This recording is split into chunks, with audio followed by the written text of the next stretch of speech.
Hi, good evening, everybody, and welcome to webinar day number 2 for SBL, June 2025 attempt. This is Hasan Dossani.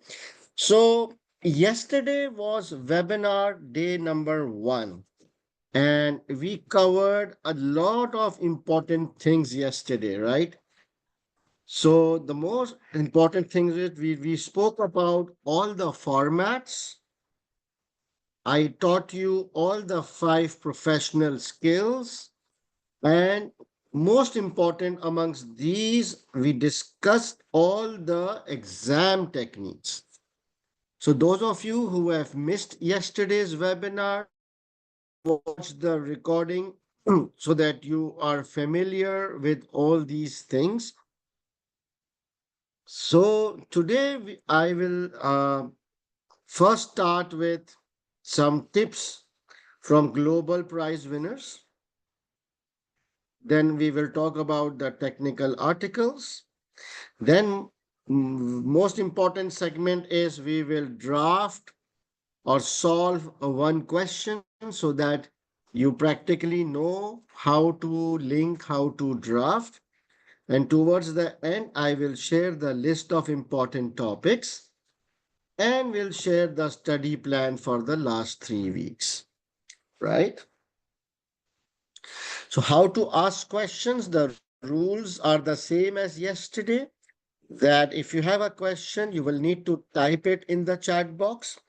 But please, sir, your question should relate to the slide under discussion. Any outside question I will take in the end. Okay, so please maintain discipline there so that my chat box is not flooded. Right, so every attempt there are several country place winners. But I have had 3 global prize winners. Global means top in the world. So one was Rahul, one was Shikai, and one was Tulsi. So I did a interview of these guys. I spoke to them one on one with each of them. And that discussion or recording is also available. I will share the link. So I thought that if these guys have scored 92, 93 marks, there must be something which they have done different than other students. So it's worth looking at their do's and don'ts, right? So I have made a summary from my interview with these guys. So they have tips for preparation stage and they have tips during the exam. So for during their preparation stage, during the last 4 weeks, focus on revising important topics only, not the entire syllabus. That's the first tip from the global prize winners, that in the last 4 weeks, just revise important topics. So you can use my top 25 videos and handouts, okay, that you will use for revision purposes. Then give at least 4 hours each day during the last 4 weeks. So we are already in the last 4 weeks, right? So you have to allocate minimum 4 hours each day for the next 1 month. Then focus 20% on theory and 80% on practice, right? So just revise the important topics and then spend bulk of your time in drafting and solving the past papers. Do 8 to 10 case studies, including at least 5 time-based mocks. So this is what they did. They did 8 to 10 case studies or 8 to 10 past papers, including 5 time-based mocks. And in fact, what I remember is they did these papers 2 or 3 times. Okay. Then they are saying don't read examiner's answer. It is for educational purpose only, and it is not practical under exam conditions. So those of you who are in a habit of reading examiner's answers, please don't read it for SBL. I don't know about other subjects, but for SBL, it might confuse you, it might shatter your confidence, because that much amount of details you cannot reproduce under exam conditions, right? So what do we do? So I have my own simplified suggested answers. So we will use that because those are more suitable under exam conditions. And the last tip from these global place winners are don't use book or revision kit or study hub. So these guys have not touched the book. These guys did not touch any revision kit, and these guys have not gone through the study hub. And despite that, look at their marks, 92 marks, 92 marks, 92 marks. So this is good enough proof that with limited studies, no book, no kit, no study hub, people are able to score 92. The only thing is they were focusing on drafting and practice during the last 4 weeks. All right. Any questions on this slide? Please ask now. I will, yeah, good question, Ebrima. I will share the link of my interview with these guys. It's on the next page. Okay. So, I mean, I would really, really recommend that you watch that interview. It will be an eye opener for you because they are students just like you and they scored 92, right? So it will be very interesting for you because you see, you guys have over information and it confuses you. So it's better to ask or listen to a person who has already scored 92 marks, right? Mugis, I don't know what language you understand. I'm just sharing my experience and their experience. Rest is up to you. Hasan is asking, should I follow the same strategy? I think that's a very dumb question. I'm sorry. If these guys are global place winners, then if what doubt you have, I don't understand that. I mean, you guys are being over skeptical, I think, right? All right. Now, during the exam, the 3 hours and 15 minutes, what these guys did, because I was very interested. So the previous page was on the preparation phase. And then during the exam, these were their focus areas. Number one, they said attempt easy questions first. So they identified the easier questions and they started with that first. I think yesterday also we discussed this strategy.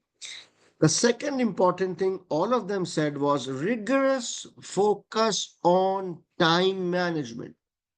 So they were very, very clear that as soon as the allowed time was up, they moved to the next question. They did not fall in the time trap.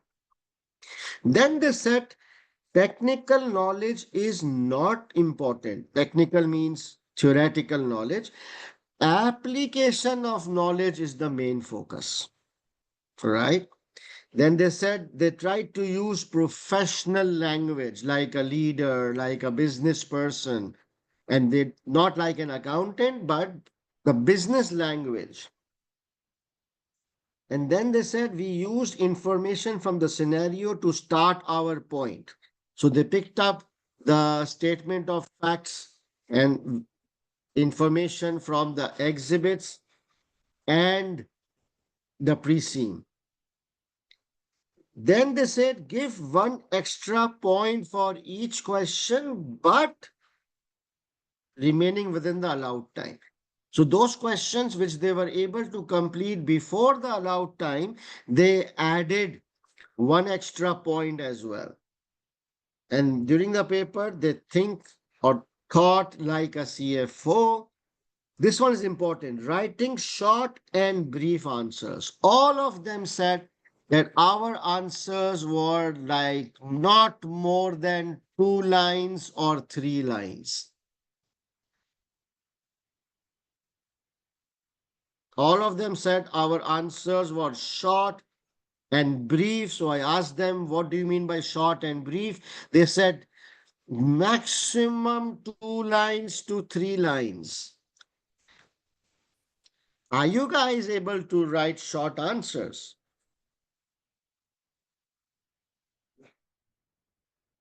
Most of you are in a habit of writing elaborative answers, philosophical answers, because your other subjects are like that. But not in SBL, guys. SBL, you have to adopt the SBL techniques. Short, brief, simple answers, maximum 3 lines. Maximum 3 lines. Is that okay? And the last thing, though, second last, they give subheadings for each point. I think I mentioned this yesterday as well, that if possible, if easy for you guys, always try to give a subheading for your point and no or very less use of models. No or very use. So this is not my list. This is the list based on my interview, and you can watch the recording of the interview to reconfirm all these things. Right? And these guys scored 92 marks. So this is the link of my interview with Global Prize winners. All three of them were my student or they adopted my strategy and they scored 92 marks, right? So any questions on so far? Shall I copy this? Okay, let me try and paste this link on the chat box. I don't know. How do I copy? Yeah, this one. Control C. And where is my chat box? All right, done. I have pasted this. Guys, I told you just to ask questions relating to the slide under discussion. I'm ignoring all irrelevant questions. If you can't behave like professionals, then I'm sorry, I will have to ignore your questions. Ravil is asking a very interesting question. What are the consequences of using models? So I always suggest to use minimal models. But some students, they are in a habit of using models wherever they can. You see, there is a risk in using models. What is the risk? That sometimes the models might become complicated, and sometimes you might not have sufficient information in the exhibit to complete the model. So you might get stuck in between the model, and then it will look more bad that you started a model and you are not able to complete it, right? So wherever possible, try to give a general approach or a structured logical answer rather than getting stuck in models. There are a couple of topics where models will help you. For example, culture, I would use a model. Change management, I will use a model because these two topics are very slippery topics, right? Remember? Yesterday in bouncer question, I mentioned two topics, culture and change management. These are very subjective topics. So maybe a model will help you structure your answer. But other than that, if you can give logical answers, you will get good marks.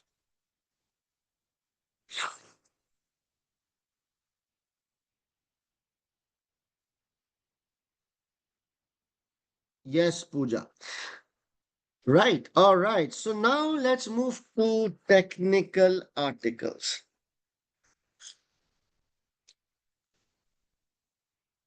So the good news is that there is no new technical article for June attempt. Okay. So what happens is that the examiner they publish one article before the exam, and then that topic or that article is tested in the upcoming. So in March, in February or March, one article was published. It was called Impact of New Technology on Culture. Hmm? And I believe it was then tested in March attempt. So those of you who gave March attempt, are you able to recall whether work from home or impact on organizational culture was tested? No? Okay. All right. So we will revise this article, all right, just in case if it is tested in your attempt. Other than this article, please ignore all the previous articles. Ignore them because all of them has been tested at their own time, right? So the latest article on your website is called Impact of New Technologies. It was published in March and probably it has not been tested in March attempt. So maybe in June something might come on this. Okay. So this article is very, very simple. And I had covered this article in my March webinar, the previous batch webinar. So it talks about impact of new technologies on organizations' culture.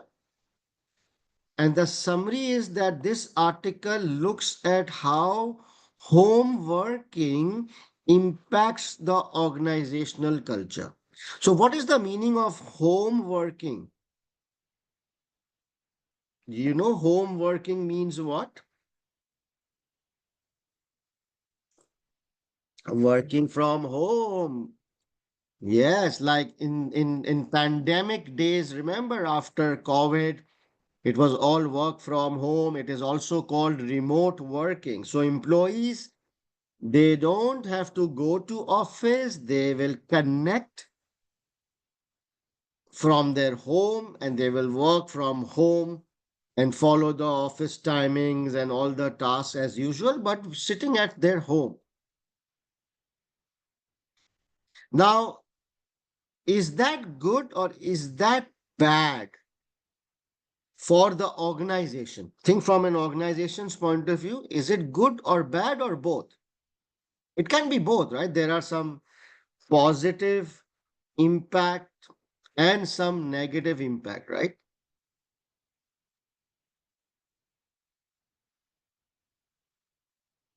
And what about employees? Is it good and bad from an employee's point of view? Again, it's both, right? There are some good things about home working and there are some bad things about home working. So this article basically analyzes the impact of home working. So the first point they are saying is that because of home working, this connected culture is now getting birth.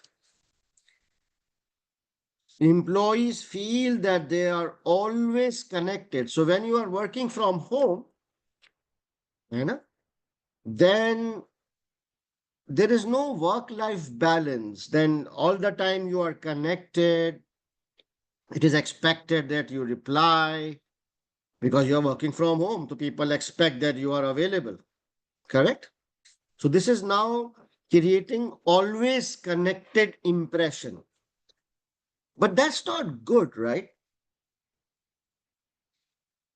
Even if I'm working from home, I should not be obliged, or I should not feel that I am always connected, because it will disturb my work life balance, right? It will disturb my personal life versus work life.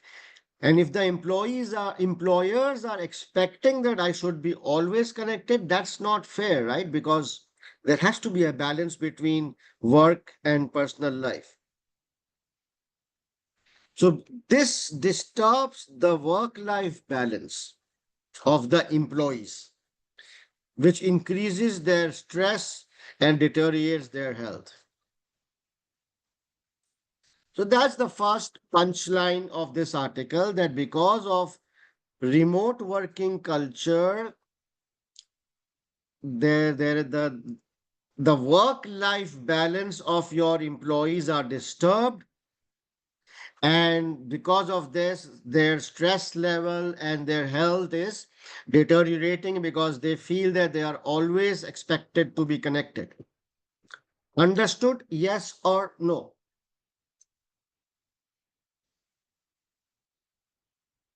All right, the second part of the assignment was monitoring. So you see, obviously, if all the employees are working from home, do you think the employer then needs to monitor whether the employees are actually working or they are watching Netflix during office hours? You know, I think because not every person is sincere or disciplined, the employees might take undue advantage of this freedom of working from home. And they might be, watching movies or playing games or maybe doing their personal work. Nobody can know, right? Nobody can see whether I am working or not working. So, so the output, the efficiency started falling. So the companies, then they uh, started monitoring the employees. So how do you monitor? So there are softwares, there are monitoring softwares which which can tell that at what time you were connected, what time you logged out, what were the things. It kind of records your screen and your activities. And if your screen is idle for 30 minutes, it means that you are not on your seat, you're not working. Or if you are watching games or movies while doing work, all those things are captured, and every day or every week or every month, that software will give a report that how much time you were active, what were the things you were doing. So the employer has full visibility of what you are doing. So I think this is good and bad.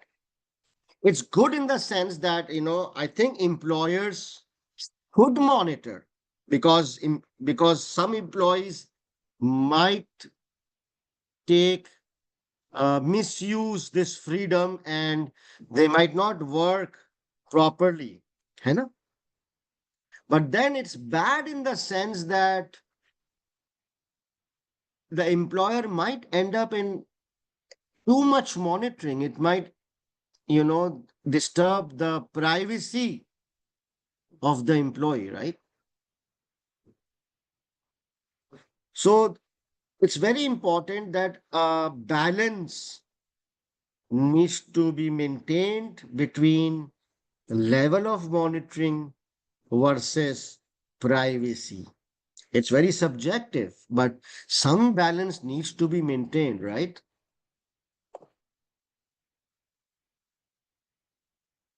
Any questions?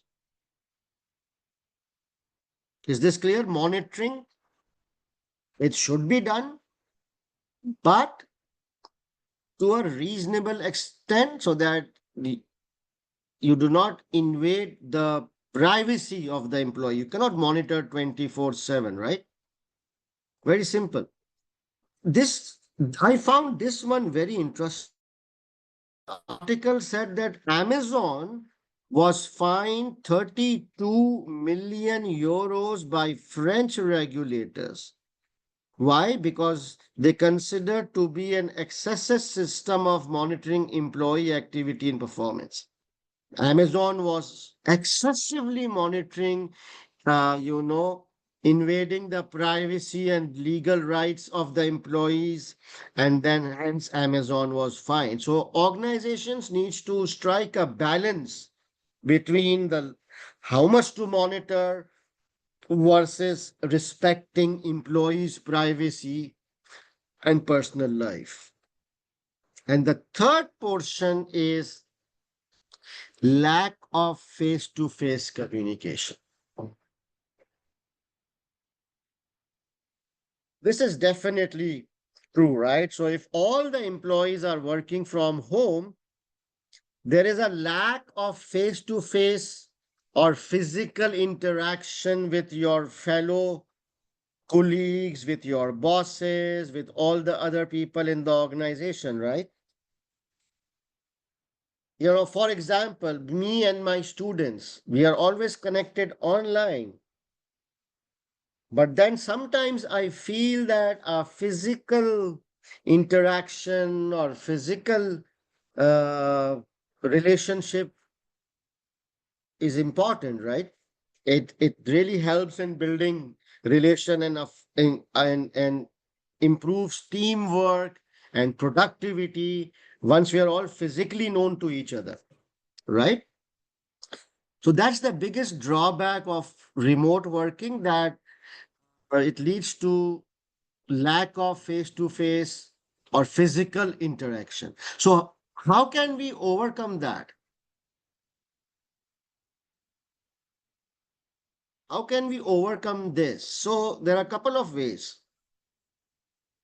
So, number one, if we are having online meetings, it should be video meetings. Okay, so in my company, it is it is mandatory that if we are having an online meeting using Zoom or Team or whatever software, it has to be a video meeting so that at least we see each other, we know by face each other. And the second thing is, in our office, it is mandatory. If I'm working from home, that's fine. But at least once a week, I have to physically go to the office, right? So these are some ways through which organizations, they encourage physical interaction, face-to-face interaction through video meetings, and mandatory coming to office maybe once a week, twice a week, or once in 15 days, depending. Is that clear?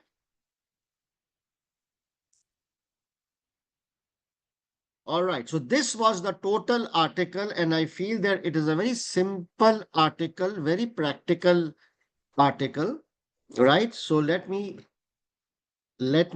just recap that how is home working affecting the culture. So first of all, it is creating this feeling of always connected, which is not good. It increases stress level for employees and affects their health. The second thing is there has to be a balance between monitoring versus privacy and personal life. And the last thing is the organization should encourage face-to-face interaction or physical interaction that can be done through video conferencing, video meetings, or coming to office at least once or two times in a week. That's about it. Now, I don't know how this might be tested in your exam. I don't know. It all depends on the pre-scene. So we might get an idea once the pre-scene is released that what kind of organization it is, whether remote working is possible or not. And at the time of pre-scene, I will try to assess how this article can be tested. But as of now, just understand the basic concept. That's it. No need to read the article. Okay, I have summarized this in very layman language. These are the three main areas of the article and the basic, and then we'll see how it can be tested once the pre-scene is published. All right. Any questions?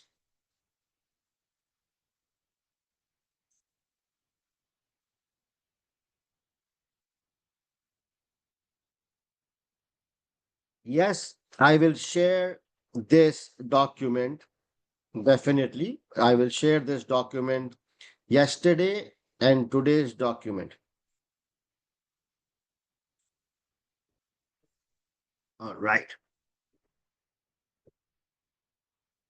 Now, the most important segment for today, drafting practice.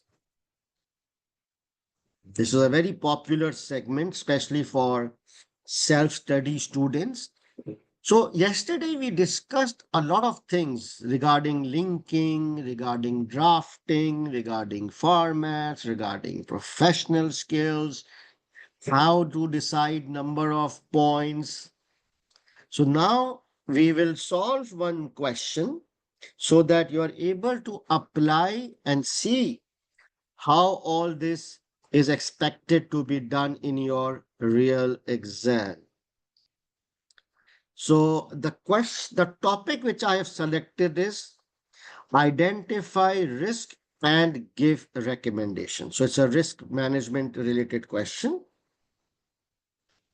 And the paper which I've selected is March, June 2023 called NOLA Toys. So if you have access to your CBE platform, can you please open March, June 2023 paper called NOLA Toys? It is on your CBE platform. Where is my CBE platform? So, strategic business leader, ACCA official resources, go to past exam library and look for March, June. Which one was it? March, June 2023. This one, March, June 2023. Assign it to yourself and it will pop up somewhere on the left side. March, June, here, this one, resume.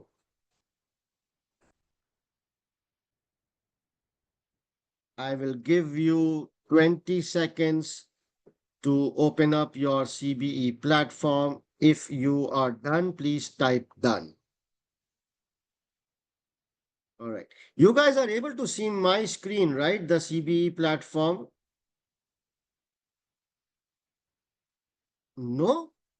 Really? Okay, that's very strange. Let me,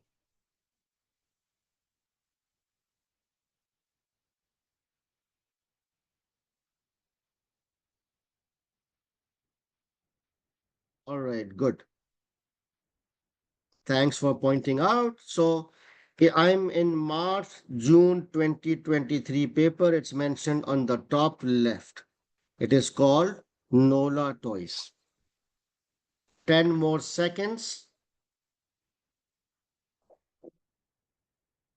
Okay, so before we start this paper, I would just like to point out that this is the old format. This was before the pre-scene, right? So don't get confused on the formats. This is a paper before the pre-scene was launched. But today our objective is just to learn the drafting, right? So the question which I have selected is question number 2B. So in the old format, you can see all the tasks were given in one page. So please, number 2.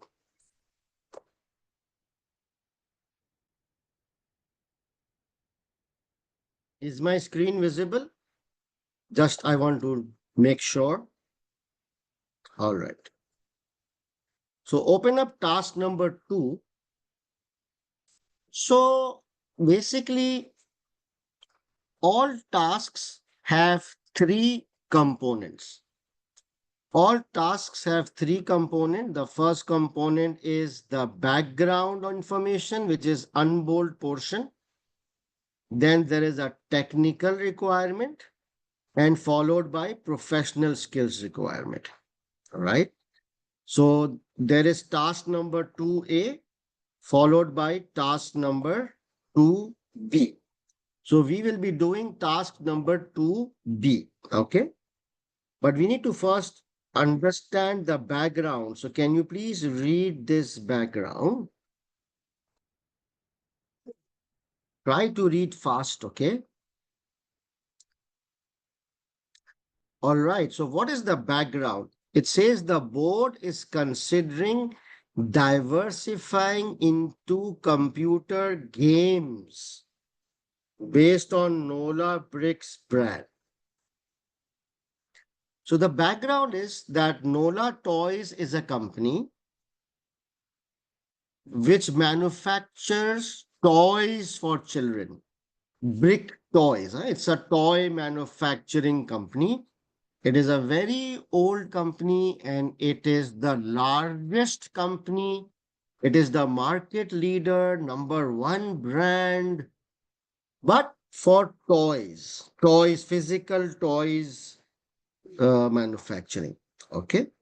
And now it says the board is considering diversifying into computer games. So you know the meaning of diversifying? And diversifying means to move into another segment, another product, entering a new business. All right. So what is their existing product? What is their existing business? Toys, physical toys. Yeah. And they are number one. They have the very strong brand and they are the most famous brand in the world for physical toys, bricks. And now what are they planning to diversify into? Computer games, right? So you know computer games, right? It's a huge industry, gaming industry, online gaming, mega multi-billion industry, online gaming, right? So that's not a physical product, is it? That's a intangible thing, right? Games. So these guys are planning to shut down the toys. Huh? These guys are planning because I know the background. These guys are planning to shut down the toys, but they want to use the brand, and with the same brand, they want to launch their own games using the brand. It's a very new thing for them, right? Okay. A business analyst executive has prepared some information on the computer games industry. So they have gathered some information about computer gaming industry because they want to enter that. And a finance guy has provided a financial appraisal for this option. So you know what is a financial appraisal?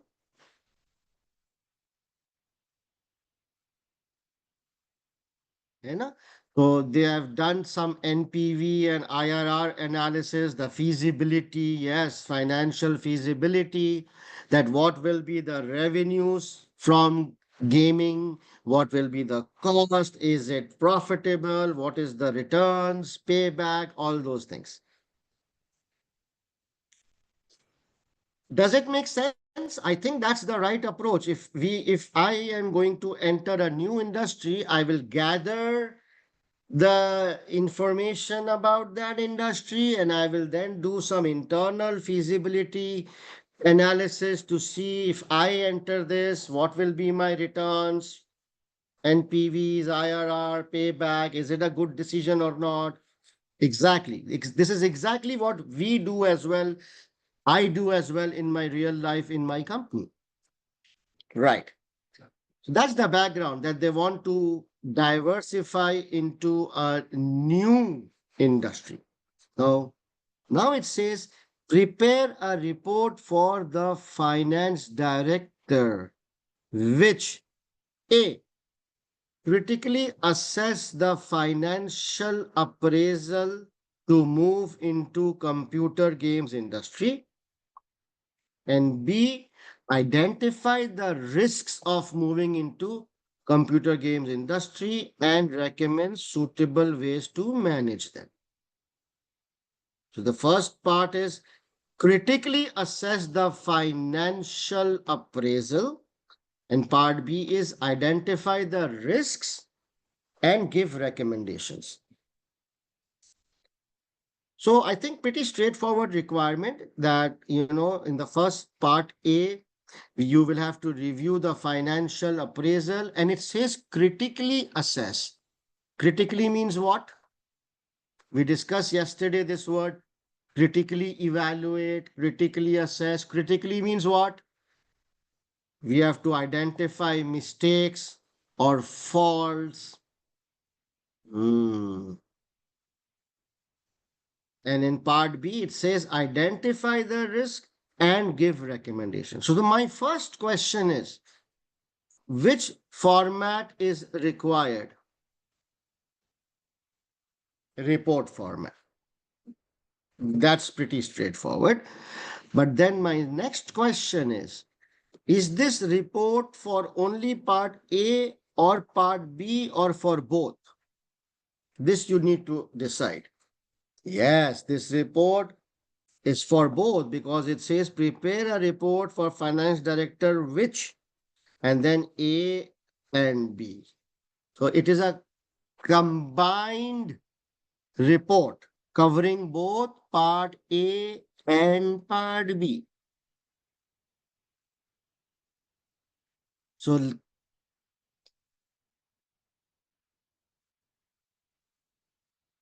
so can we quickly make the format of the report or the skeleton before we start? Open up your word processor and please make the format report to from subject date pro introduction and then the closure. Best regards. And I think the broad heading would be financial appraisal. And the second part is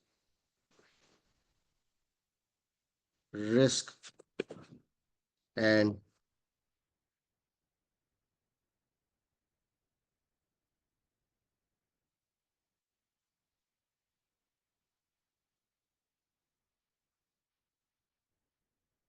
just make this one, then we will start filling it. Just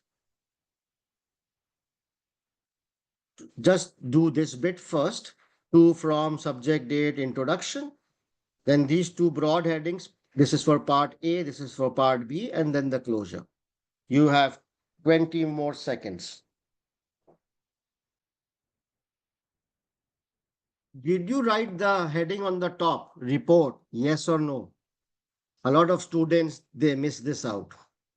So on the top, you have to first write what is the format, the report. All right, two is given in the requirement to the finance director. So I'll just quickly copy it to finance director F capital. Okay. From Our role. So in the previous paper, the role used to be in the first exhibit. So I'm just opening the first exhibit. You don't need to open. I'll just show it to you. This is the old format, right? You are an external advisor engaged by ZC. So our role is external advisor. I will copy this.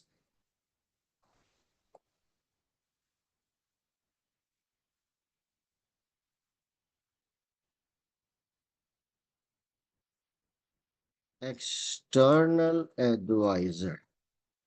And I also saw the date somewhere. It is June X3. So I will use this date here. Okay, I will close this now. June X3.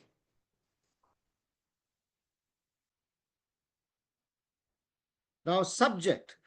So this report basically covers both part A and part B, right? So part A, what is the topic? The part A is financial appraisal, right? So I will just mention the topic financial appraisal, and part B is identify risk and give recommendations. So you can say identify risks. I will just mention and identify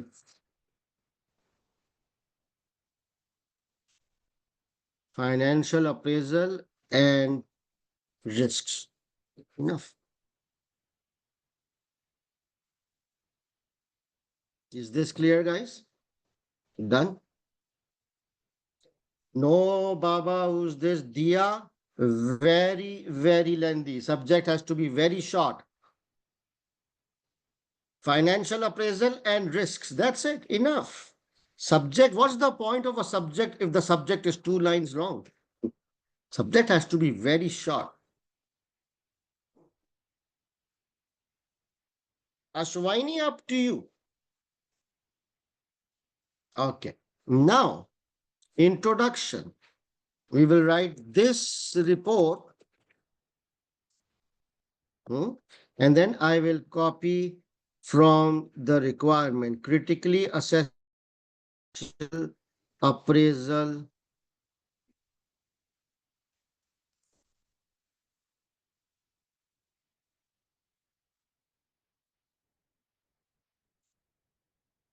Okay, that's part A. And I will now copy part B.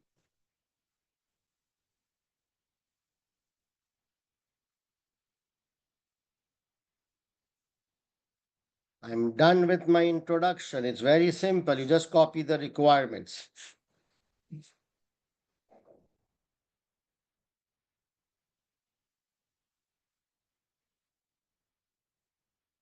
You have 30 more seconds. Take your time.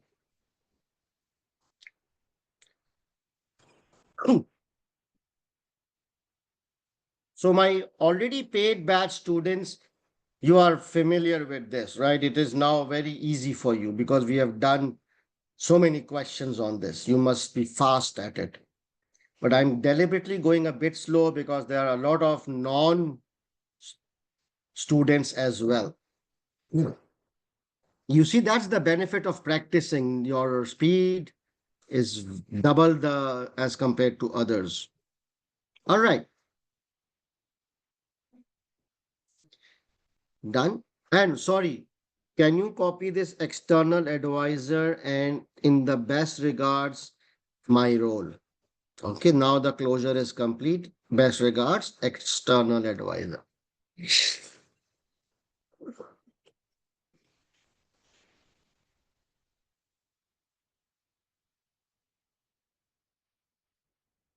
So this is a very nice professional format, two from subject date introduction, then two broad headings segregating part A and part B, and then the closure. Tansir, wait, please. So any questions so far on the format or the template?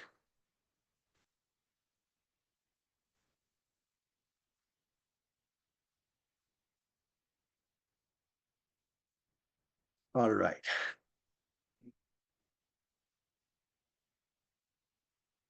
Now I will read the requirement. So I will not be doing part A. Okay, I'm not solving part A. I have selected part B. But out of curiosity, can you tell me the total marks for part A? Total marks for part A. 14 plus 4, 18. How many points required for 18 marks? 9 points. 18 divided by 2. So, as part of your planning that in financial appraisal, you need to identify 9 paragraphs or 9 points. Clear? What is the professional skills? Demonstrating skepticism skills in questioning the contents. Exactly. We will challenge, we will probe, we will disagree, right? And it makes sense because it says critically assess. So we are supposed to identify fault. We have to show some skepticism.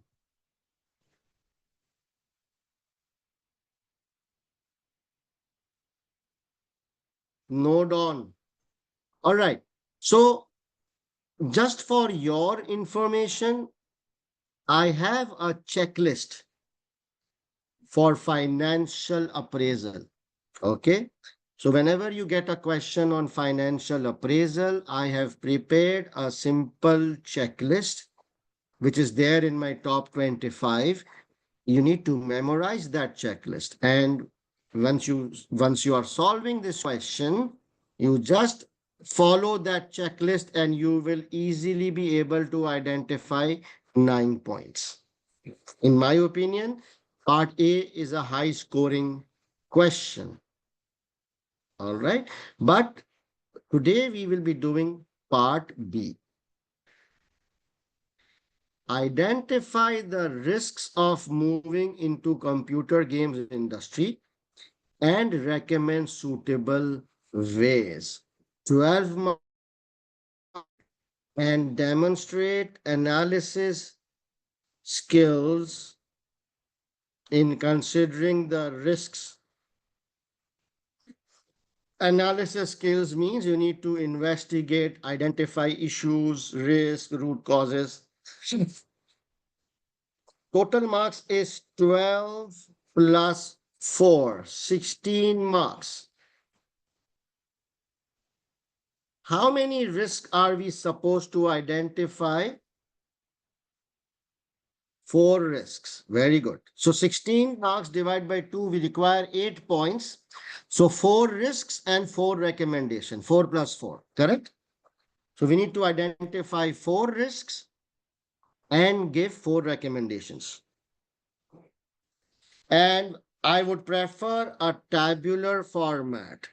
Remember in yesterday's format, whenever the question says identify risk and give recommendation, a tabular format will simplify your answer.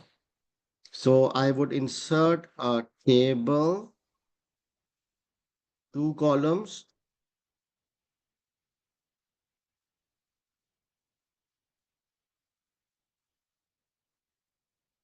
Here I will mention risk and here I will mention recommendation.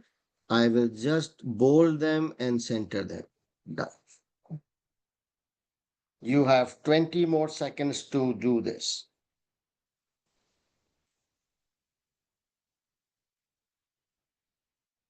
So we need to identify 4 weaknesses and give 4 recommendations, total 8 points for 16 marks.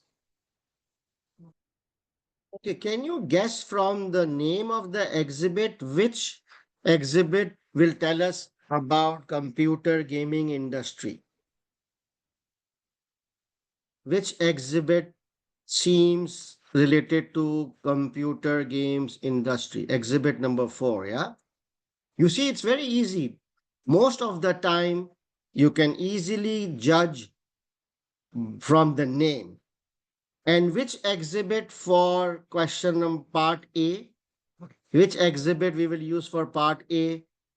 Exhibit number 5, financial appraisal. So it's very straightforward, one-to-one link. So please open up exhibit number 4.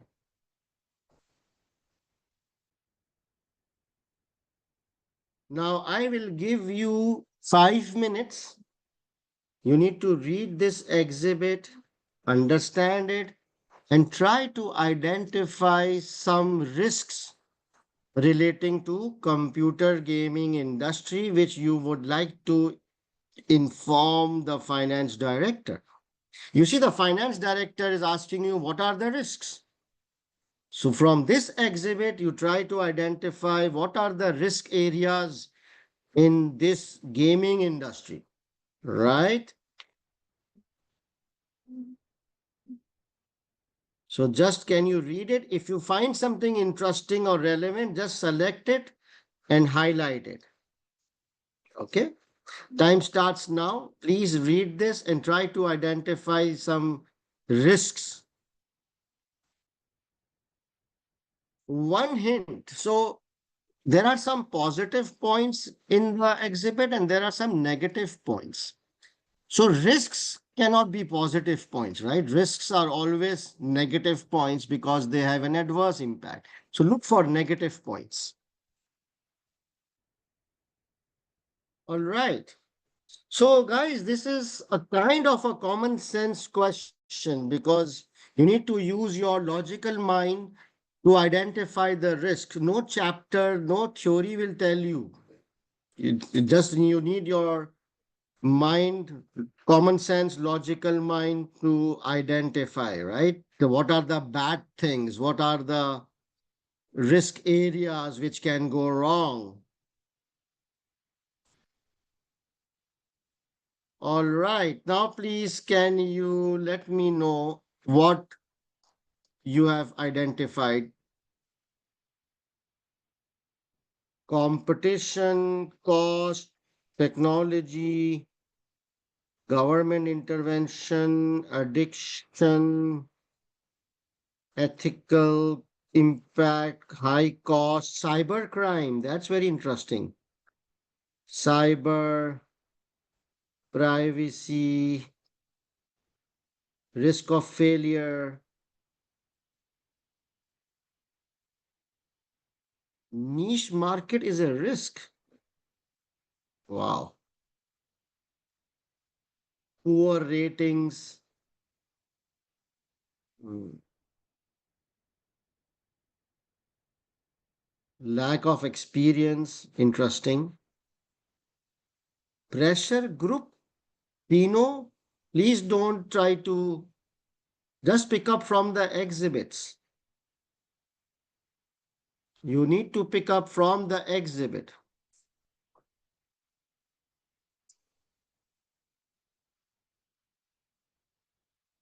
I think good enough. I think very impressive. You are able to pick up the right risks. Very nice.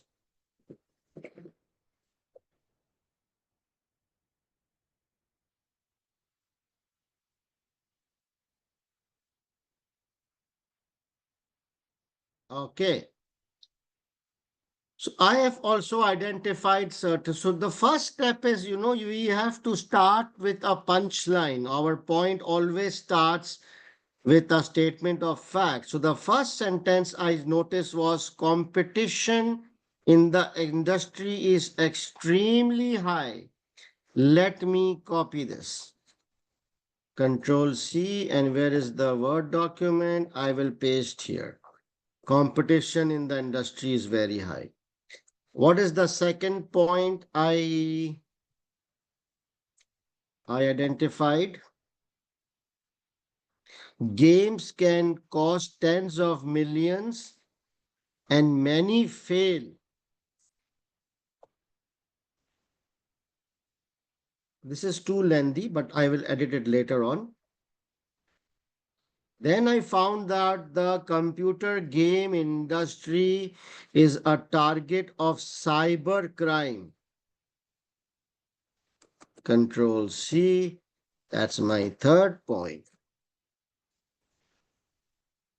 Then I saw few poor ratings can cause a game to fail within weeks. Control C, Control V. Then there are concerns about addictions has led to government interventions.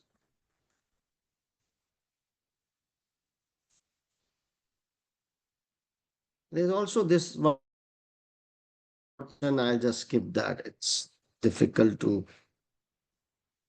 All right, done.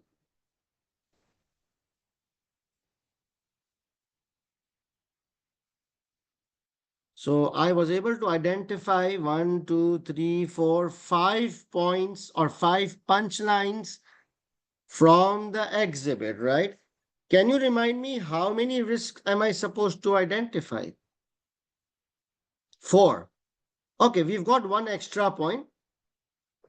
So just for discussion purposes, but in the exam, you just need to do 4 points, all right? So what's the first point? Competition in the industry is extremely high.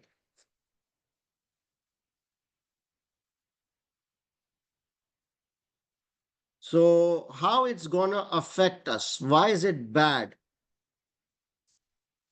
Because if the competition is high, it will be difficult for us to penetrate or enter the market. It will be difficult to build our revenues and market share, right? We will have to spend a lot on marketing, right? So when competition is tough, it is difficult to enter or penetrate the market and build market share. It will take more time to build market share, right? That's it. Just explain in one line. Our role is external advisor. So I will use a third party tone.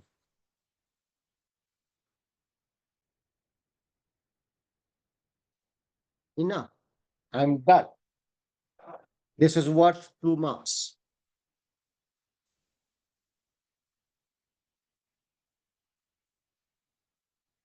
Please, can you read it and draft something similar?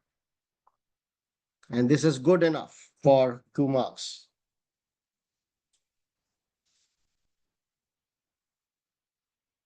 Very good. Please, guys, type it on your CBE platform and then paste in the chat box.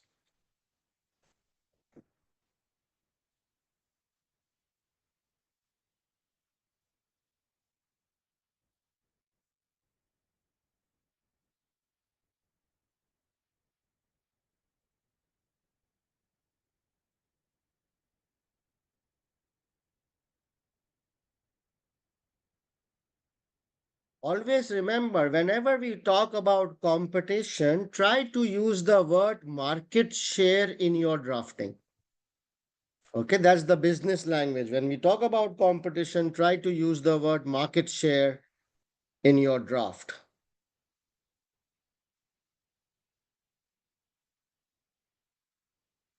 Who the hell is this? Who is this? Mohammed Arsalan, don't you? Why are you pasting about cyber attacks? I'm right now doing competition.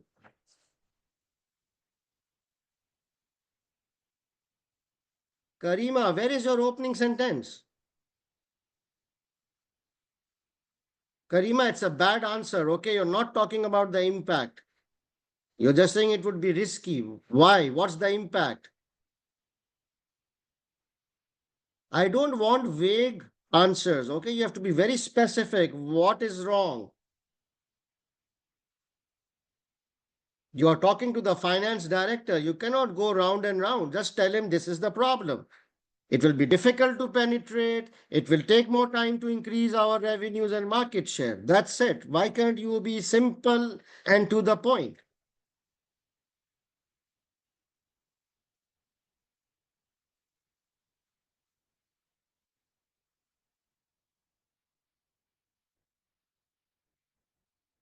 All right, done. Mugesh, where is your opening sentence?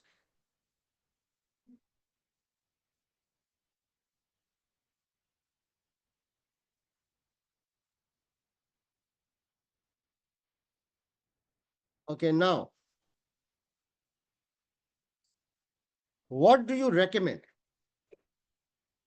So interestingly, for competition, you remember there are certain ways how we deal with competition. Uh, if we want to compete, we have to, our products should be good. We have to be very innovative. We have to do a lot of marketing, है ना? Marketing, innovative, good good customer service. These are all strategies to compete. Please don't talk about discounts and price reduction. That's very unprofessional. Product differentiation, niche strategy, competitor benchmarking, very nice. So these are the words we discussed in our live classes, right? So can you just draft something? Nola toys.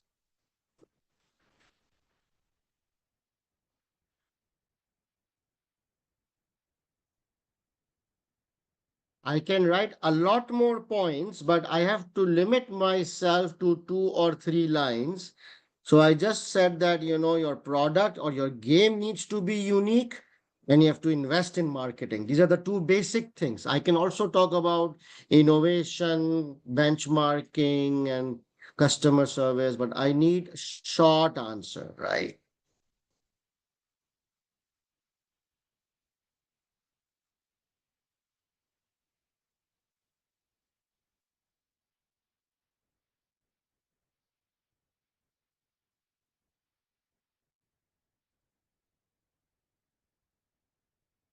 Rahul, please Google.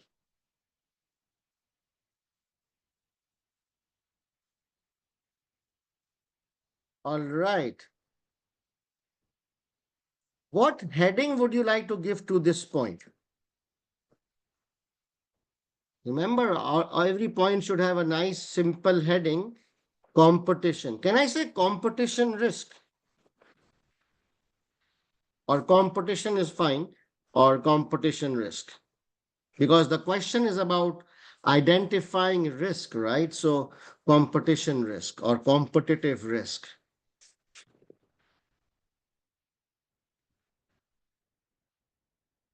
No, Arun, it's competitive risk or competition. Okay, done.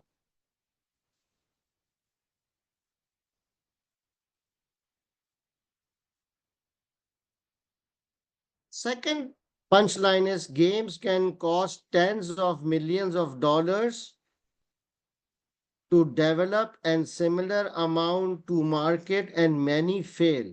That's a very wrong punchline. Gains can cost tens of millions of dollars and many fail. Done.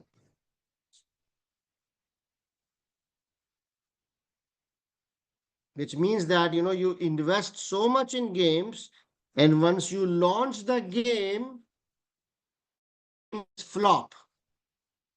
Customers don't like the game, nobody buys it. So what's the impact if this happens to us? What's the impact if we spend so much on the game and the game is not successful, people don't like it?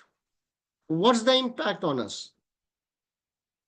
It's a big loss, right? It will be a loss of investment. I mean, we have spent millions of dollars, and if the game is flop, it will be a huge financial risk. It will be a big financial blow, a reputational damage. Yeah, just talk about this impact.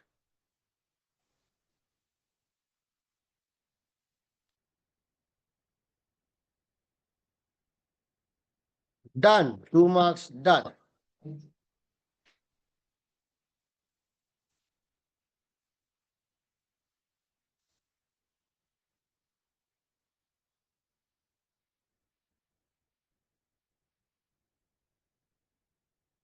Are you guys able to see my screen? Okay, good.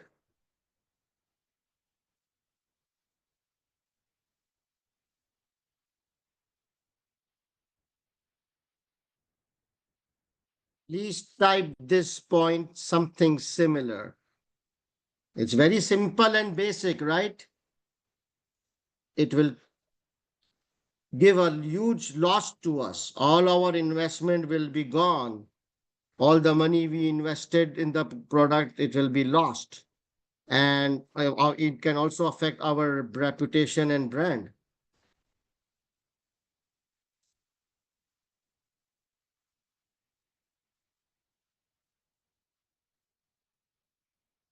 Yes, Hamza.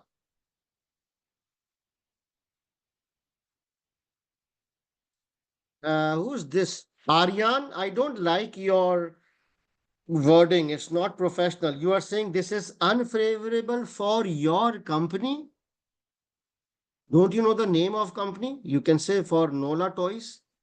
And be a bit more connected with the scenario. You sound very, very unconnected.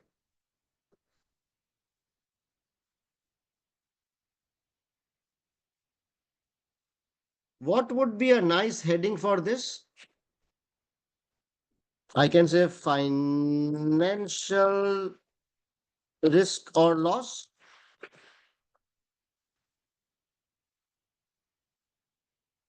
The financial risk.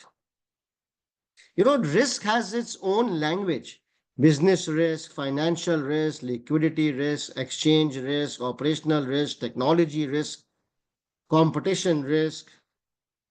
You know? So, risk language has its own terminology. So, I would say financial risk.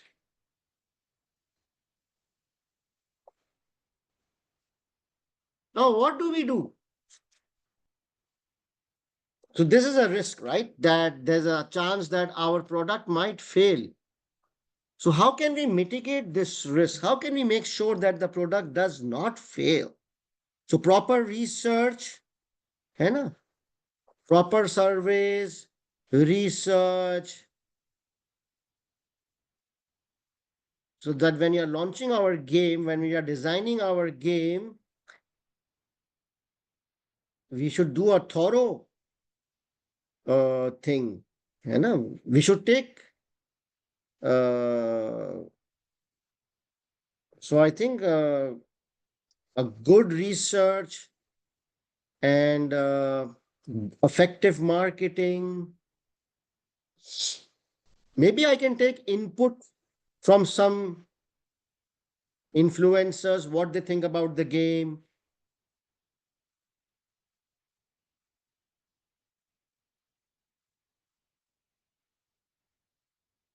Surveys, yeah. Free trial. Oh, interesting. I like that. Free trial to a small group of influencers. Okay.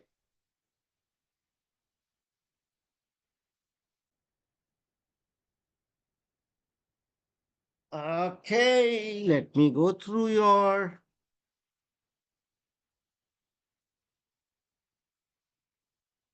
Nice.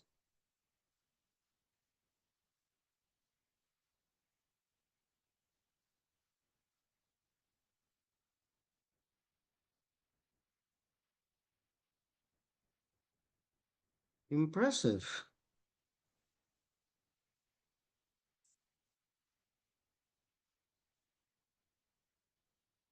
Arun, a bit lengthy, huh? Try to write short, guys.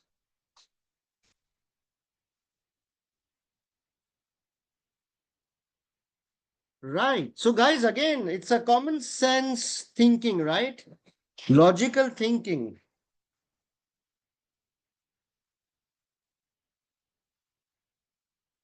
Okay. The computer game industry is target for cyber crime. Whoa. You know, the personal data and financial data of our gamers are at risk. It can be hacked, misused, fraud. So if this happens, what's the impact? If there's a cyber crime, cyber risk or cyber breach, if the data is hacked, it can lead to loss of customers, loss of revenue, legal fines and penalties, reputational losses. Very good.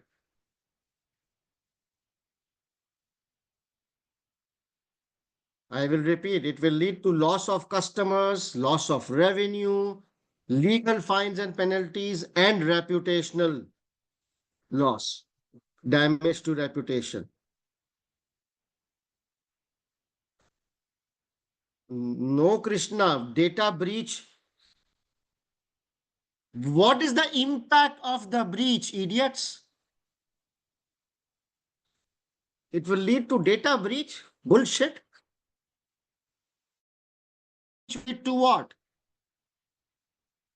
Come on, guys, you need to up your game. Okay, so the computer getting the target. Any data breach will lead to loss of customers and revenues, legal fines and penalties, and reputational REPTATIO damage. Enough. Memorize this, huh? Any data breach has these impact.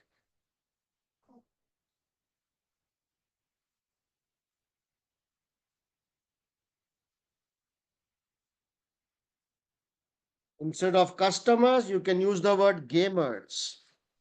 It will be more better if you use the word gamers rather than, I mean, customer is also okay. Up to you if you want to relate with the scenario.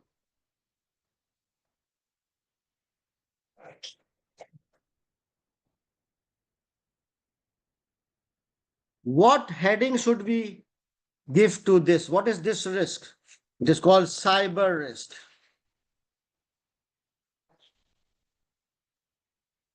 Cyber risk or cyber security risk. Okay, now what do you suggest? How Nola Toys can protect itself from cyber? Yeah, strong password management, use of firewalls.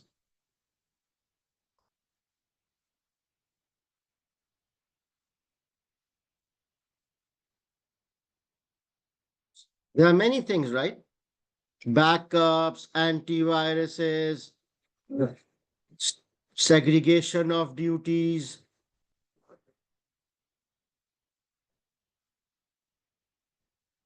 Good, Ronit.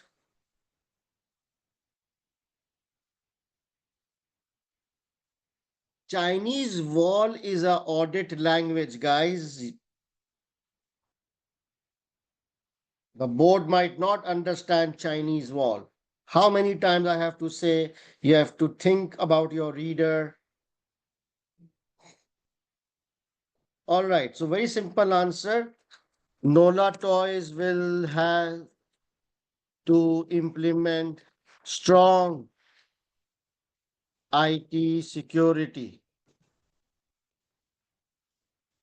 controls such as strong password management, firewalls, antivirus, backups.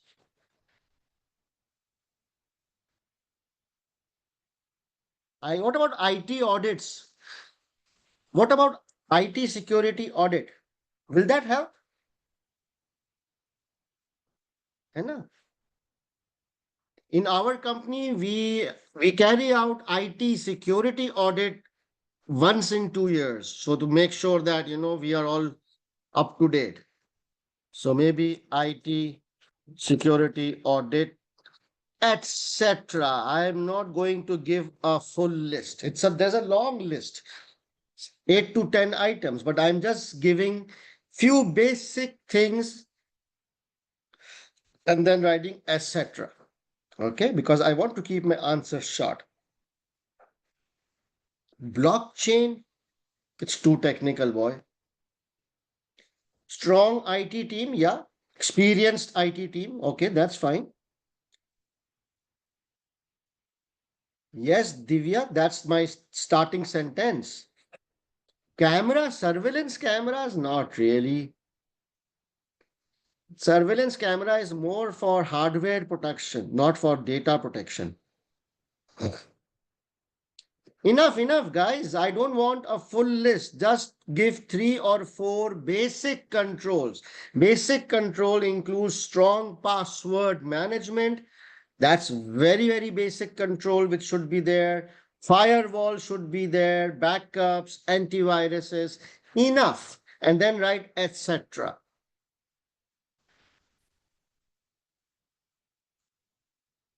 OTP is part of strong password management. Please, can you paste your answer? Please paste your recommendation. I'll be back.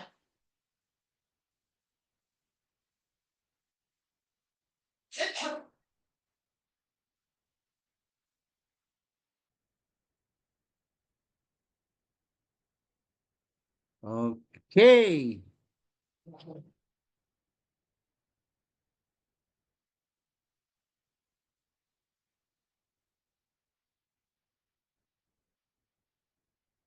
Ravel, what kind of question is that? If I wrote etc., then you can also use it, right?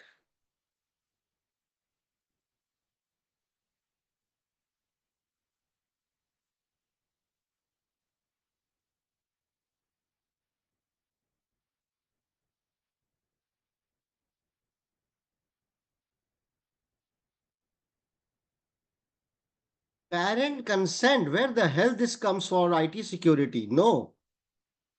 What are you guys discussing about parent consent? That's nothing to do with IT security. Rose, why are you pasting 3 times? Garv. All right, guys, done. Are you clear? Cyber security. It's a very common thing tested in your exam. You should know the basic impacts and the basic controls. Very straightforward. If you read the top 25, everything is there. Yes, Sayed, all these are logical controls. They are known as logical controls. All right, guys, well done. Now, this one is difficult. Few poor ratings from influential gamers can cause a game to fail within weeks. Whoa. Oh my God. So it's a very influencer driven market, right? Few negative comments and our product is flop. What happens then? If it is flop, then what happens? Financial loss, revenue loss, reputational loss. Yeah, same thing which we mentioned earlier.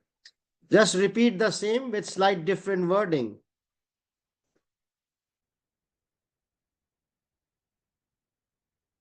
Done.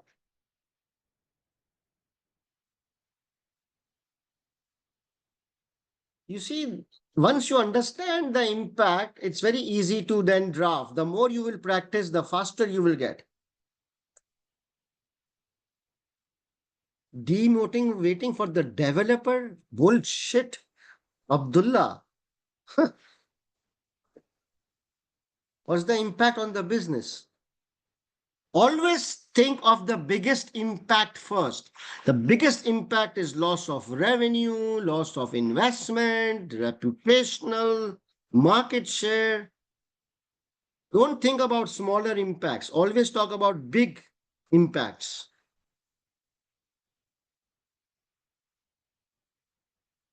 What heading should we give? What risk is this?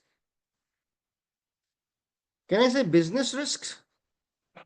Business risk? Talk in risk language. Reputational risk? Okay.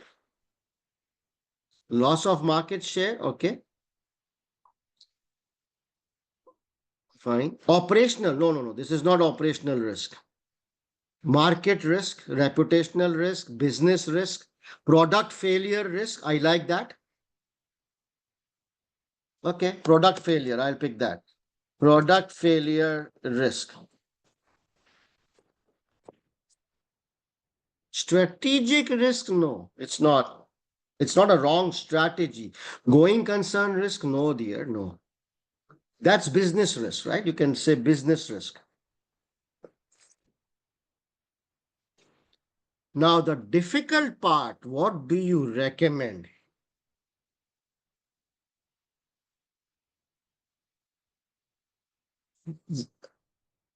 So, how do you control these influencers? It's about influencers, right?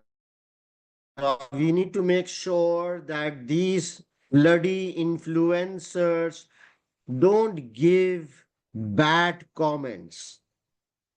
How do we deal with these influencers? Nice.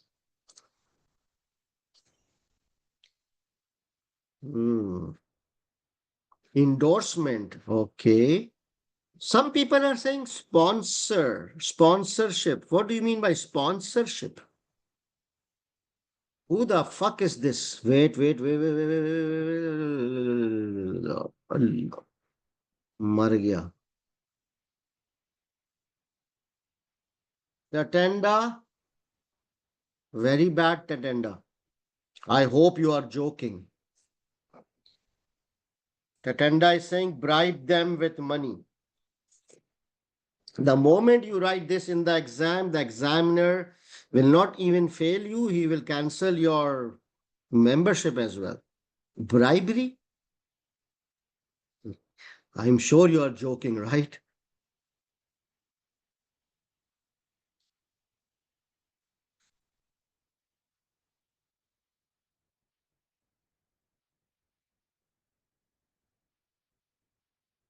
So I think so we have to be very careful that we should not sound like we are bribing the influencers. It happens in real world, but still we have when we are drafting. So I would a safe language would be that I would suggest Nola Toys to build or to develop good relationship with the influencers. That's a safe thing to say, right? What did I say? Good build or develop good relationship with influencers. Can you please type? I know. It's always better to have a positive relationship with these influencers. Can we use them for trial and can we take their feedbacks? Can we involve them? Can we take their suggestions before we launch the product? You know, some collaboration, something like that.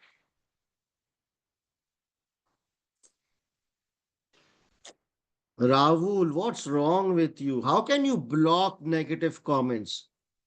You cannot stop influencers, right? Include them in development. No way.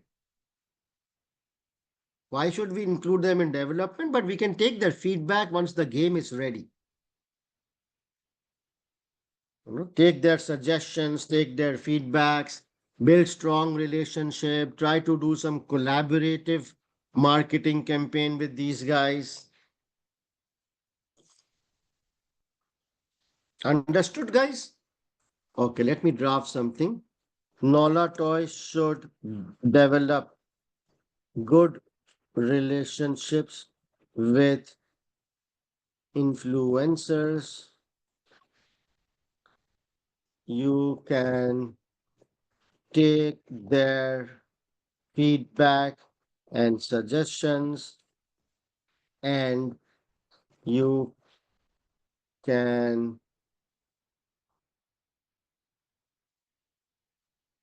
do a collaboration,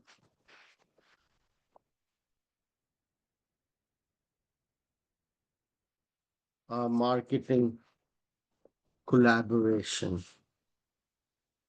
Enough. Don't try to write extra, you might go wrong. You know, entities should develop good relationship with influencers. You can take their feedback and suggestions, and you can do a marketing collaboration with them. Enough.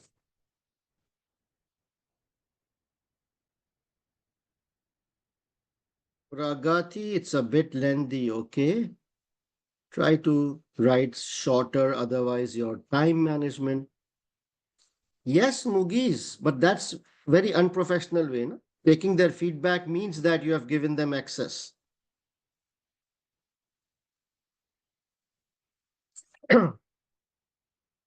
All right, what is the last one? Concerns about addiction to computer games has led to government interventions. Whoa. So government is planning to put some age restrictions. And I think I read it somewhere that to limit usage. Oof, let me copy this. To limit usage. Whoa, that's pretty harsh. To limit usage. If this happens, if the government puts some limits, how it's going to affect us? It will directly affect the gaming demand for gaming industry, our revenues, profitability, market share, right? Because now less people will buy the games. Hmm. This will adversely affect the gaming industry and will lead to a fall in revenues and profits.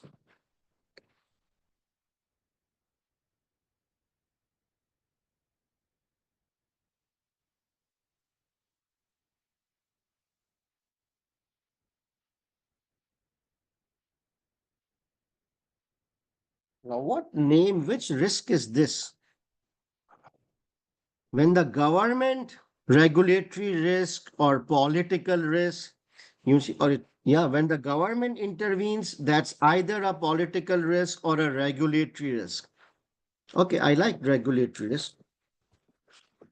That government might bring some laws to limit the usage, age restriction or something.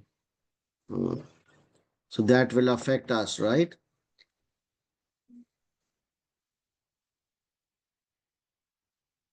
Now, this one is tricky. What can we do?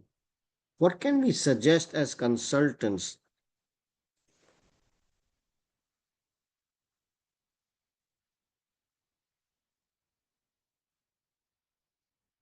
Interesting. Less addictive games. Nice. Can I say that? Actually, the answer is given here. You see, the answer is already given here that the industry needs to design games. Sometimes the answers are mentioned. So, what do you suggest? That we should, Nola Toys should design games responsibly so that it is not addictive.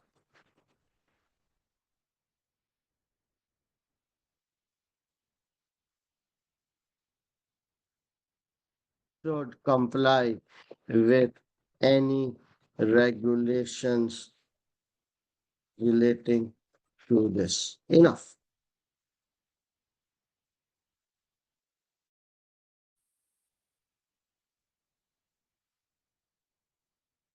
Yeah, you can implement time restrictions as well.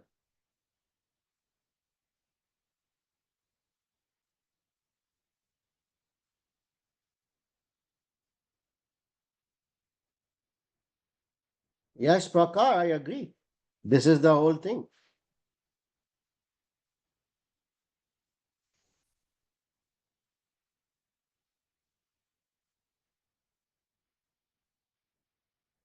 You're right. Actually, you see, the if the game is not addictive, so then how the hell you will enjoy? The games needs to be addictive, right? That's how you make money.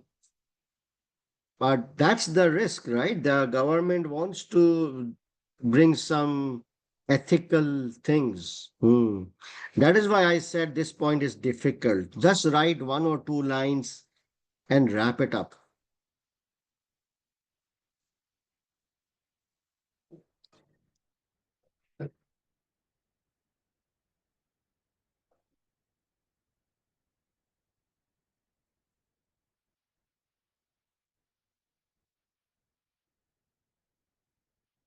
Please repeat recommendation. I've already typed my recommendation. You can read it from here. Nola Toy should design games responsibly so that it is not addictive to gamers, and the games should comply with any regulations relating to this. Enough.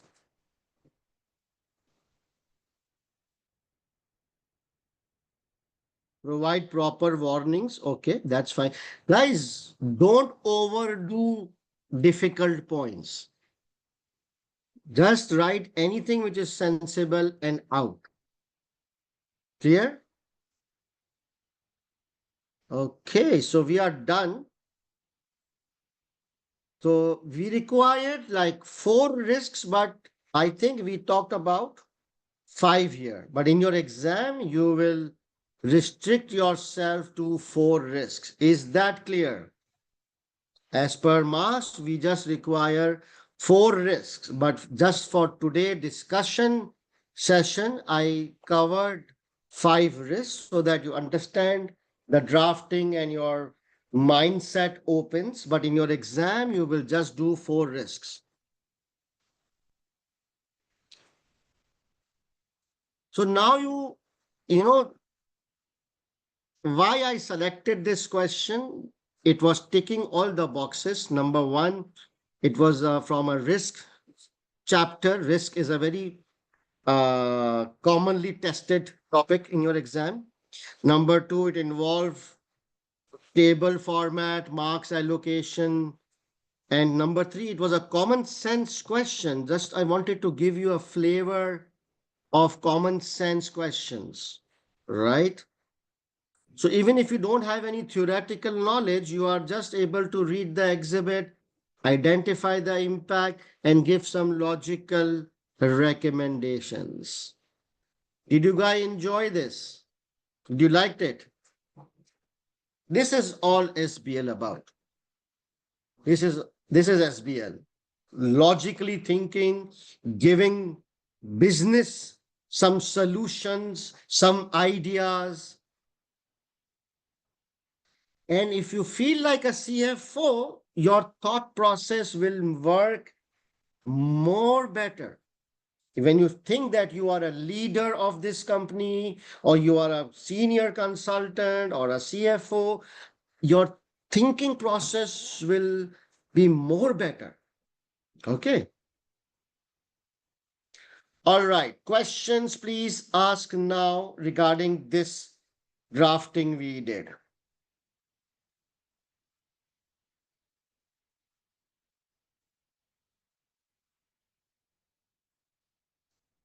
You see, these practice is more important for SBL rather than studying books. Rather than studying theories and books, past paper practice is more important. So those of my students who are already enrolled with me, I'm finding it more manageable as compared to those students who are seeing this for the first time.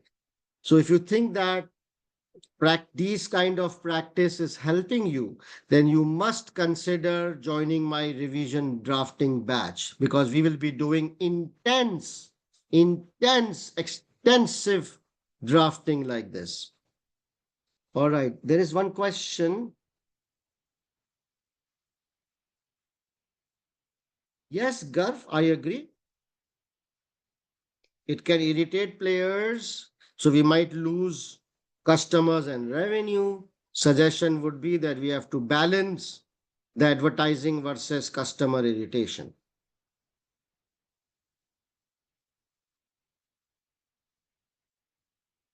Camo Hello, you need to watch yesterday's session.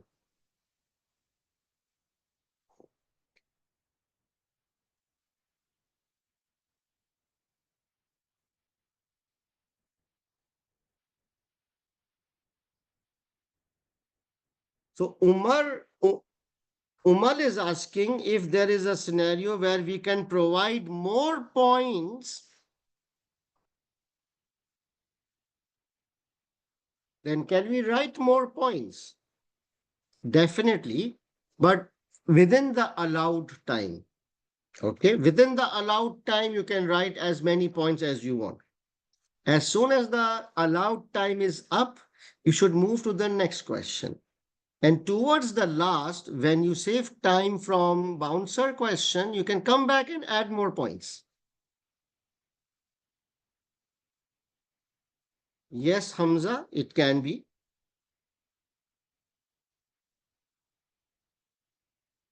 Rajat, for September, you don't need to join, you need to join the September batch, right?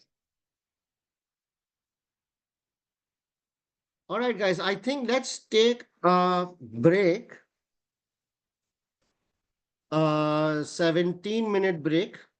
Okay. And then we will continue to the next thing. So it is 7:08 here.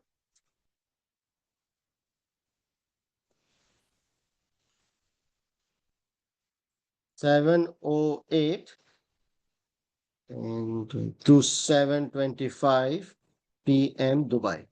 All right. 17-minute break. After the break, I think 1 more hour will be there. All right, guys. See you after 17 minutes and then maybe 1 more hour.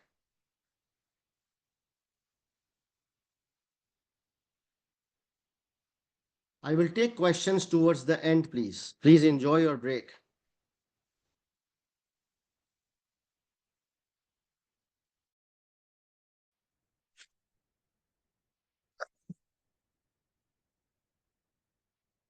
All right, guys, can we start?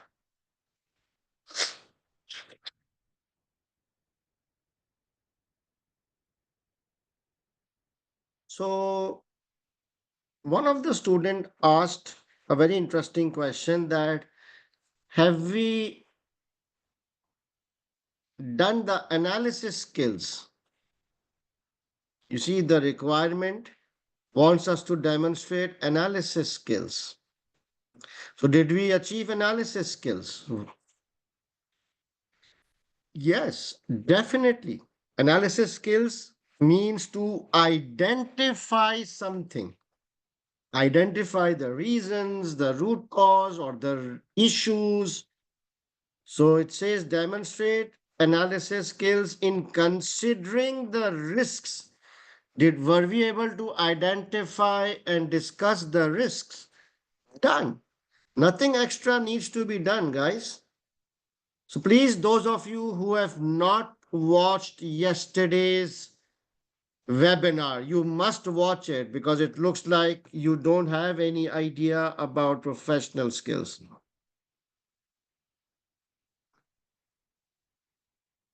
All right, guys. So I hope this drafting session was helpful to you and it gave you an idea how to draft in SBL, how to pick up points, opening sentence, you pick up from the requirement and then you elaborate on it, the size of your point, the length of your points. Okay, all this is extremely important. All right, now let's move towards the last leg of this webinar. So, in the last 4 weeks or 3 weeks, whatever is left, you should just revise the important topics. Okay, you should not focus on revising the entire syllabus.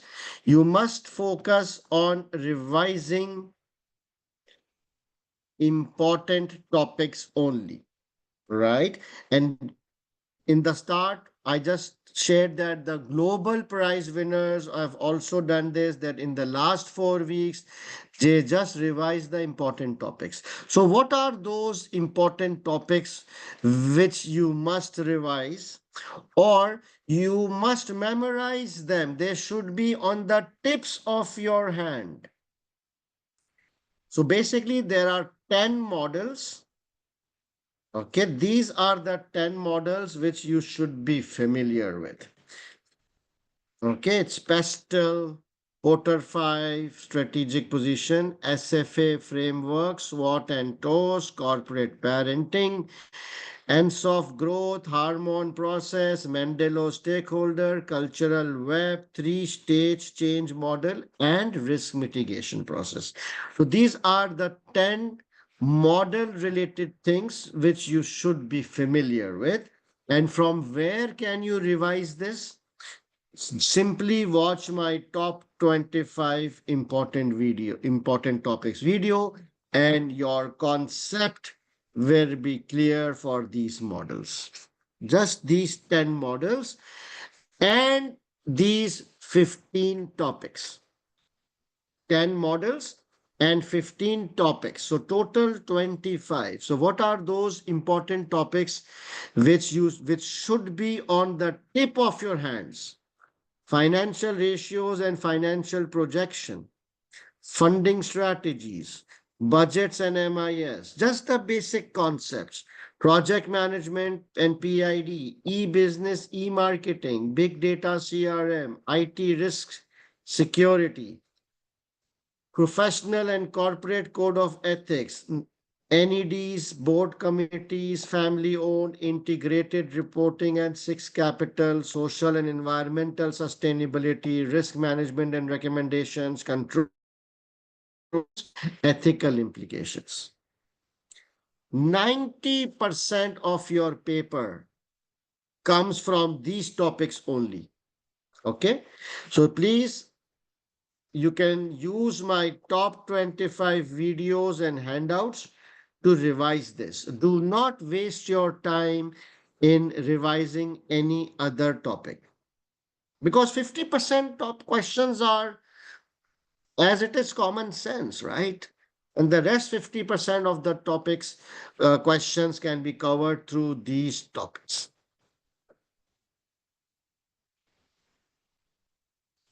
Now, this is just a recap of the exam techniques which we discussed yesterday in detail. This is the summarized version. Time management is very important. We discussed all the things of time management yesterday. Linking with exhibit is very important. Avoid elaborative or philosophical answers. Number of points, how you calculate number of points. The format of your answer, paragraph form, 2 to 3 lines, opening sentence, subheadings. All this is here in a summarized manner. And what to do with a bouncer question. These are the formats which you should be very, very familiar and hands-on with. Report, briefing paper, briefing notes, memo, section of a report, email, presentation slides. These 4 are most important. And the rest of them have been tested. Uh, and these two, total six, are very important. And these ones have been tested very, very rarely, right? But these four and these two, very, very important. Professional skills, these are cash marks, easy to score. Yesterday, we discussed in a lot of detail about each of them. This is a summarized version of what you need to do under respective professional skills.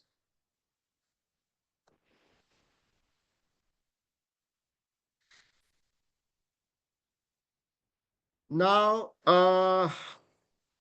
since you are giving the exam on the CBE platform, there are some possible risks or issues you might face. Sometimes the copy pasting function does not work. So you can use manual control C, control V. Sometimes when you paste, there is no gaps in between or the font size are weird. Don't worry about it. Leave it as it is. Okay. And if you face any problem during the CBE, you have to raise, please apply a mitigation circumstances immediately after your paper, in which you will tell the examiner that this is the software problem which you faced. Now, very important, study plan for my paid batch. Study plan for my paid batch. Those who are in regular batch, resit batch, or those who have joined my revision batch, this is the game plan for the next 3 weeks. The first revision class is on 6th of May, which is Tuesday. Before you attend the first class, you must be very hands-on with the top 25, and you must watch this June 2025 webinar. The top 25 and June 2025 webinar is a prerequisite for you to attend or join revision classes. Okay. And once you are already enrolled, just make sure that you attend all the classes, the live classes, because we will be solving full past papers. And after each class, you must solve those questions on your own under time conditions and then attend the pre-scene workshop and the grand revision on the last day. This is the study plan for my paid batch. This one is very important. Do not attempt any extra question on your own. So we will be doing 7 to 8 past papers. Okay. Do not attempt any other paper because the 7 to 8 papers which I have selected are hand-picked. These are the best papers. And the ones which I have left out are old papers. They are not on pre-scene. The syllabus was slightly different at that time. It might confuse you. So just follow what I will do in the live classes. All right. Now, this is a study plan for self-study students who do not plan to join any of my paid batch. It's almost similar to my paid batch that you need to master the top 25 topics video and you must watch the June 25 webinar. This is the prerequisite. And then you must practice these 3 past papers on your own, understand the technique. And after that, you must do these 4 past papers under strict time conditions as mocks. And then in the last, please go through the pre-scene material to understand the scenario. So this is a study plan for self-study students, right?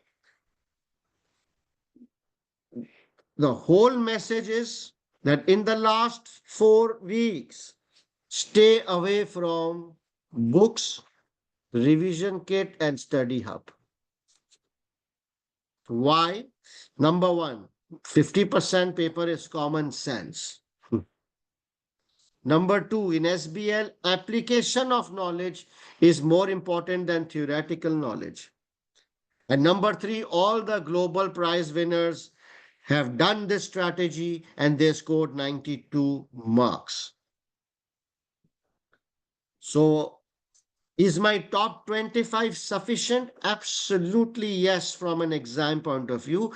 And to be honest, you don't have the time to expand your theoretical thing. This is the time to consolidate and focus on practice. All right, so don't overstudy. SBL is about smart working, not hard working. Right, so this is all smart approach because 50% common questions are common sense and you need to focus on practice. Right, so my revision drafting classes is starting from 6th of May. These are all live classes. It includes 7 to 8 past papers. One mock will be checked. Detailed pre-scene is included. Grand revision is included. This is the price. And this is the timetable for revision classes starting from 6th May. We will do Yex Marine day 1 and day 2. So we will spend 2 days on Yex Marine, 2 days on Peel Sleep, 2 days on this, and then we will have 4 mock exams followed by pre-scene and grand revision. The timing is 6 p.m. Dubai time. Okay, so you need to calculate your local time accordingly. All classes will be recorded so that any time zone issues, students can watch in their own time zone. If you don't want to join the revision batch, you can directly also enroll in my pre-scene workshop, which will be held on 27th and 28th of May. All right. These are the contact details for admissions, inquiries. Please message this number and you can ask. And if you have any doubts or questions, you can directly WhatsApp to me. My last message, and I'm sure some of you will laugh at it, but when you go to the exam center for SBL paper, dress like a CFO, feel like a CFO, think like a CFO. Honestly, some students did that. They actually went in formal clothes. Like if you are going for an interview, you will dress formally, right? Smart, formal dress. When you go to SBL paper, dress like a CFO. Formal dressing, trust me, it will boost your confidence. You will feel more confident than others. You think like CFO, feel like CFO, and you will score amazing marks. All right, guys. So with that, I wish you all the very best to all my future CFOs. And now I am opening the forum for question and answers. You have, okay, so please can you type your questions here? Yes, Pooja, my paid batch includes everything. Mohammad Ali is asking, what is the last session of grand revision? In the last day grand revision, we will revise all the questions of all the past papers we did. Okay, so is the revision batch enough for students who are just starting now? Very common question. I will repeat the question.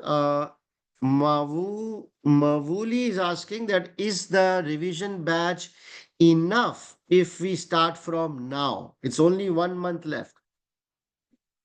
The short answer is yes. Okay. But it depends on student to student. So number one, you should be very hands-on with the top 25 topics. This is the prerequisite. You should be very hands-on with all the exam techniques, formats, professional marks, which I discussed in my webinar. These two are the prerequisites. And then if you attend all the classes during this month, live classes, and then if you solve them on your own later on under time conditions, you will definitely pass. It all depends on how much effort you are putting in this 1 month, but it is very much doable, right? So you will need to give at least 4 to 5 hours daily if you want to attempt in June. Why? Because the live classes itself is 4 hours, right? So if you want to attend the live classes, you have to give 4 to 5 hours every day. So if you can give 4 to 5 hours every day, yes, you can pass. All right. Someone is asking, can the recording video be uploaded faster? Yes, we are trying to upload the recording as soon as the class is over.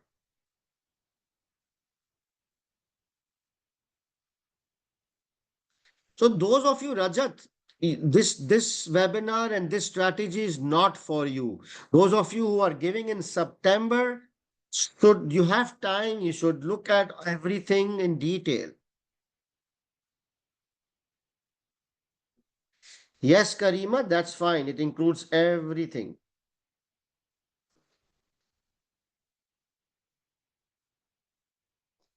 Kunyat is saying stay away from revision kit. Yes, BPP, Kaplan, all kind of kits, stay away from it.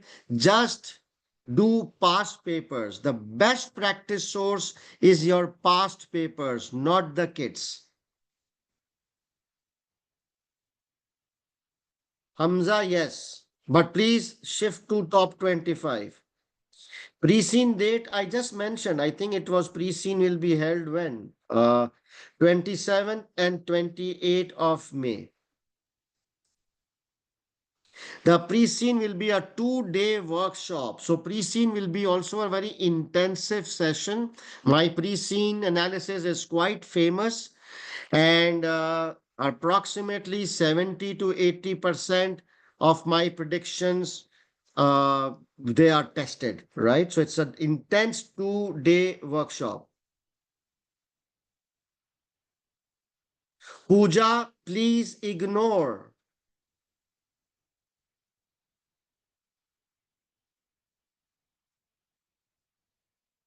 Yes, Hamza.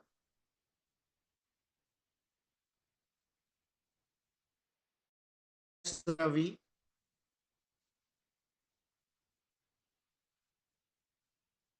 Okay, so Sudesh is asking, your top student gave at least 4 hours after the live class? No, it's in. So if you have to give 4 to 5 hours daily, it is including the live class. Okay, but when there is no live class, there are breaks or gaps or rest days. When there is no live class, then in that time you will solve the question on your own. So you have to give 4 to 5 hours every day, including the live class. Live class is part of 4 to 5 hours.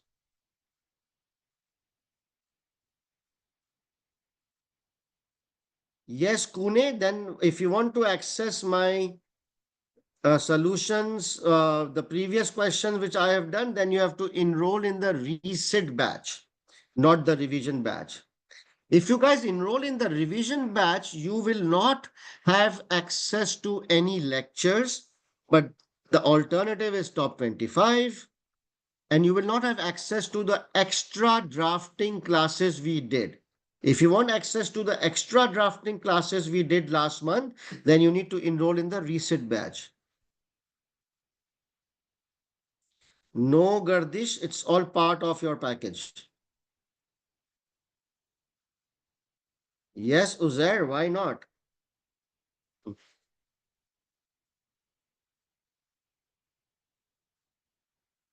Asad, honestly, I don't know what is the deadline for SBL. You need to check with ACCA. Mugesh, why do you ask such stupid questions? Please leave LMS and do top 25. Why don't you understand these things?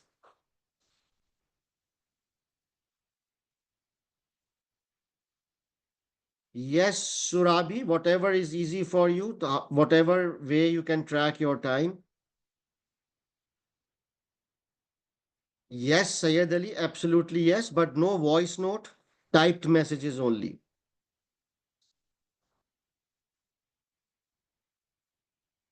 Jasim, ignore the old webinars, just focus on June webinar.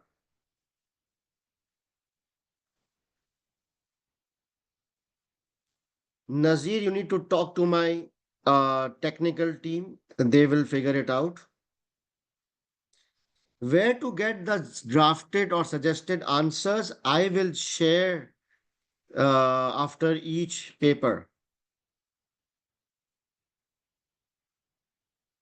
What is the ideal word per minute for SBL? I have no idea about this.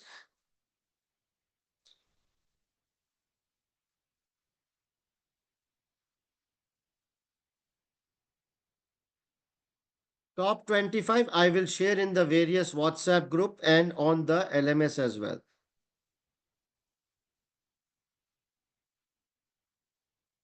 Okay, now most of the questions are repetitive.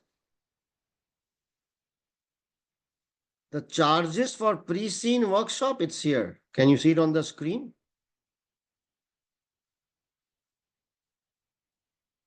Yes, Shriya, it is recommended to do the past papers 2 or 3 times, but only the ones which I have identified.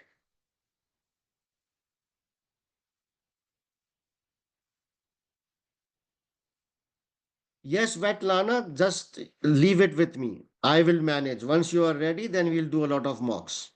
Our first mock is starting 3 weeks.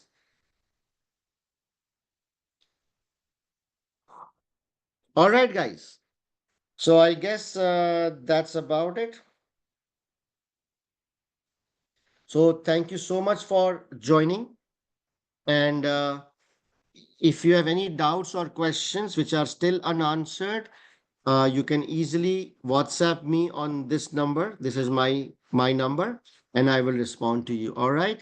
So I wish you all the best, and I will see all my enrolled students in the revision class on 6th of May, 6 p.m. Dubai time. Before you join the class, there are two prerequisites.